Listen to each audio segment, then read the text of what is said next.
Muling tiniyak ni Pangulong Ferdinand R. Marcos Jr. ang tulong at suporta sa mga magsasaka. Sa kanyang pagbisita sa Nueva Ecija, inanunsyo ng Pangulo na bumuo ng sistema ang pamahalaan para hindi na sila malugi, lalo na tuwing tatama ang kalamidad. Si Gab Villegas sa report. Handa na ang iba't ibang ahensya ng pamahalaan na umalalay sa mga magsasaka at mangingisda. Giit ni Pangulong Ferdinand R. Marcos Jr. na inaayos na ang sistema. Handa na ngayon tayo dahil alam na natin kung ano yung mga kailangan gawin.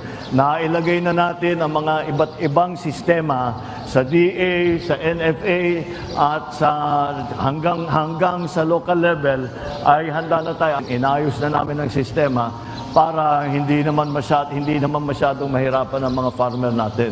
Sa pakikipagpulong ng Pangulo sa mga magsasaka sa Nueva Ecija, sinabi niyang nakapako sa 19 hanggang 23 pesos per kilo ang buying price ng palay. Hindi rin yan gagalaw kahit ano paman ang presyo ng bigas sa merkado para hindi malugi ang mga magsasaka. Patuloy din ang pamamahagi ng gobyerno ng binhi, abono at iba pang farm input para mapababa ang production cost. Umiikot din ang mobile soil laboratory sa iba't ibang lugar sa bansa para malaman ng mga magsasaka ang angkop na pataba sa kanilang pananim. Para mapag-aralan kung ano na ba ang pangangailangan, ano ba ang tamang pagbigay ng ayuda, ng pesticide, lahat. At pati na kung ano na ang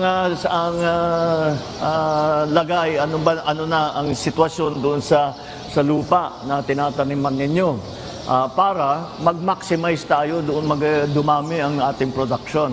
Kailangan natin pumasok sa mga bagong teknolohiya. Dahil yun, kailangan talaga natin para maging yung bawat hektarya natin, mas malaki ang yield, mas malaki ang ani. Siniguro rin ni Pangulong Marcos ang pag-aabot ng insurance bilang proteksyon kapag sumama ang iba't ibang kalamidad. Pinalawak natin ang coverage ng ating mga insurance.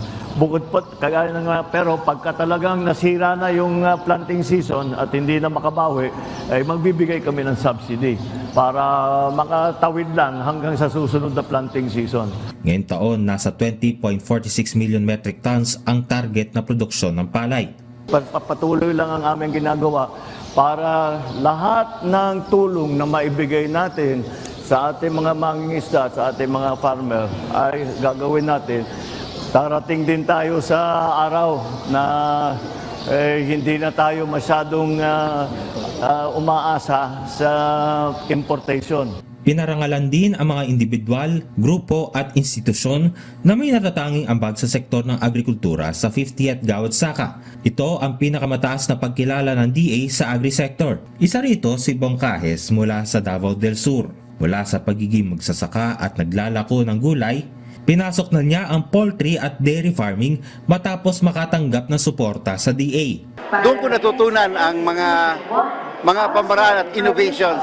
Nung una, naglalako lang kami. Tapos, dahil sa Department of Agriculture, sumali kami sa Kadiwa at Ani. Nakatanggap si Bong ng 500,000 piso mula sa DA na maaari niya pang gamitin para lumago ang negosyo. Gab Villegas para sa Pambansang TV sa Bagong Pilipinas.